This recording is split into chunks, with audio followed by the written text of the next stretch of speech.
Hey everyone, I am Priyanshi. Welcome to my YouTube channel. In this video, we will study our third subunit, that is about deaf blindness of the unit third of the book Introduction to Disabilities. Introduction to Disabilities जो book है उसकी third unit हम कर रहे थे, that is about definition and types of various disabilities. तो इस video के अंदर हम इसकी third subunit पढ़ेंगे जो है about deaf blindness.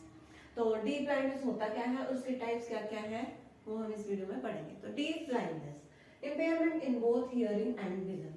Deaf blindness क्या होता है? इम्पेयरमेंट होती है बोथ हियरिंग सुनने में भी और विजन देखने में भी, मतलब कि ना बंदा देख पाता है और ना ही बंदा सुन पाता है.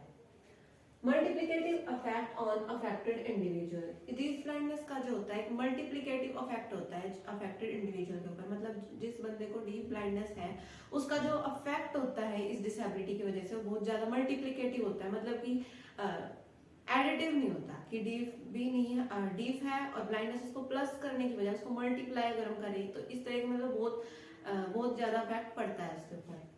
यूनिक डिसेबिलिटी, ये जो डिसेबिलिटी है डीफ ब्लाइंडनेस ये एक यूनिक डिसेबिलिटी है, सबसे अलग है. It has its own concept, इसके अपने कंसेप्ट्स हैं. एंड टर्मिनोलॉजी, इसके अपनी टर्मिनोलॉजी, इससे जुड़ी हुई जो टर्म्स और ये कंसेप्ट्स वगैरह इसके अपने हैं. It's on method of assessment, इसे देखने का इसे चेक करने का भी अलग मेथड है. मीन्स ऑफ एजुकेशन, जो बच्चे डीफ ब्लाइंडनेस होते हैं उन्हें हम जो बंदा डीफ है सिर्फ उस कैटेगरी में भी नहीं रख सकते, और जो बंदा जिसे दिखाई नहीं देता उसे भी डीफ ब्लाइंडनेस की कैटेगरी में मतलब एक साथ नहीं रख सकते इन दो बच्चों को, मतलब कि डीफनेस, ब्लाइंडनेस और डीफ ब्लाइंडनेस ये तीनों अलग अलग चीज है. एंड मोड्स ऑफ कम्युनिकेशन, तो इनसे बात करने का भी अलग तरीका होता है. जैसे जो बच्चा बहरा होता है उसको तो हम साइन लैंग्वेज सिखा सकते हैं, लेकिन जो बच्चा डीफ ब्लाइंडनेस है मतलब उसे दिखाई भी नहीं देता तो फिर अब उसको हम साइन लैंग्वेज कैसे सिखाएंगे, तो इसके लिए मोड ऑफ कम्युनिकेशन भी अलग है. विच डिस्टिंग्विशेस, जो अलग करता है deaf blindness from deafness and blindness, जिसकी वजह से ये जो है कि यूनिक डिसेबिलिटी है, जिसकी वजह से जो डीप ब्लाइंडनेस है वो डीफनेस से भी अलग है, बहरेपन से भी अलग है, और ब्लाइंडनेस मतलब जो बंदा अंधा है उससे भी अलग है. मतलब डीप ब्लाइंडनेस के अंदर आदमी बहरा भी होता है और उसे दिखाई भी नहीं देता, दोनों में प्रॉब्लम होती है, आंखों में भी और कानों में भी, जिसकी वजह से उसका मल्टीप्लिकेटिव इफेक्ट पड़ता है उसकी ओवरऑल डेवलपमेंट के ऊपर. मतलब कि वो जैसे हम हियरिंग वाले बच्चे को साइन लैंग्वेज सिखा सकते हैं तो साइन लैंग्वेज तो नहीं सीख सकता डीप ब्लाइंडनेस वाला बच्चा, तो उसके लिए उसकी जो एजुकेशन है वो भी अलग तरीके से होगी, उसका मेथड ऑफ कम्युनिकेशन भी अलग होगा, उसका असेसमेंट भी अलग होगा, सब कुछ उसका अलग होगा. तो हम जो है डीप ब्लाइंडनेस को डीफनेस और ब्लाइंडनेस से अलग ही रखते हैं. ये था about the definition of the deep blindness. Now let's study about the types of deep blindness. कितने टाइप्स की है डीप ब्लाइंडनेस? जो डीप ब्लाइंडनेस है वो एक अम्ब्रेला टर्म है, यानी इसके अंदर बहुत सारे लोग आते हैं, मतलब अगर डीप ब्लाइंडनेस को देखें तो वो एक अम्ब्रेला टर्म है. कैसे है? ब्लाइंड एंड प्रोफाउंडली डीफ, चार तरह की उसमें डिवाइड किया गया है उसको. पहला है blind and profoundly deaf, blind and severely और partially hearing impaired. Third is partially sighted and profoundly deaf. Fourth is partially sighted and severely और पार्शियली हियरिंग इम्पेयर्ड. तो let's study one by one this. Blind and profoundly deaf, blind and profoundly deaf मतलब कि ना ही उसे बिल्कुल दिखाई देता है और ना ही उसे थोड़ा सा भी सुनाई देता है, मतलब ब्लाइंड भी पूरी तरह से है और डीफनेस भी पूरी तरह से है.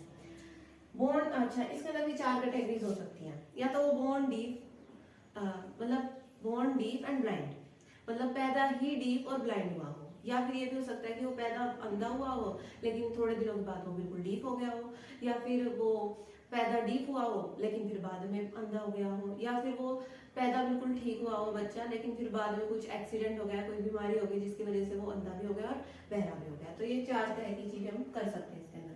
जो बंदा डीफ और ब्लाइंड होता है किसकी वजह से होता है? जर्मन मीजल्स एक बीमारी होती है जो मदर को हो जाती है ड्यूरिंग प्रेगनेंसी किसी रीजन की वजह से. तो जर्मन मीजल्स से जो वैक्सीनेशन वगैरह है और मदर को जो है अपना अच्छा ख्याल रखना चाहिए ताकि जो बेबी है वो हेल्दी हो.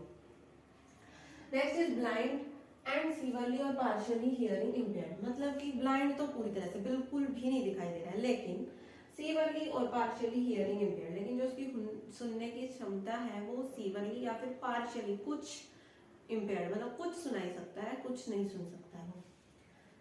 थर्ड इज पार्शियली साइटेड, यानी कुछ कुछ दिखाई देता है उसे, बिल्कुल तरीके से अंधा नहीं है वो.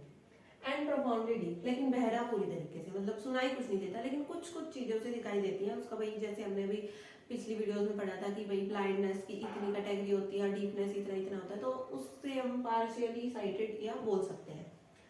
Last is partially sighted and severely और पार्शियली हियरिंग इम्पेयर्ड, मतलब कि ना उसे कुछ दिखाई भी देता है और कुछ सुनाई भी देता है, थोड़े थोड़ी याद होना चाहिए, लेकिन आता वो डीप ब्लाइंडनेस की ही कैटेगरी में है।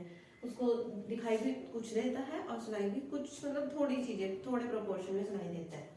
तो ये थी types of the deep blindness, 4 types थी मेनली इसकी। ये जो डीप ब्लाइंडनेस एक अम्ब्रेला टर्म है, इसके अंदर अलग अलग टाइप के बच्चे आते हैं, अलग अलग टाइप्स के बच्चे जो है पोल करते हैं। तो in this video we have studied about the definition and types of deep blindness. आशा करती हूँ कि आपको समझ में आ गया होगा। Thank you for watching my video.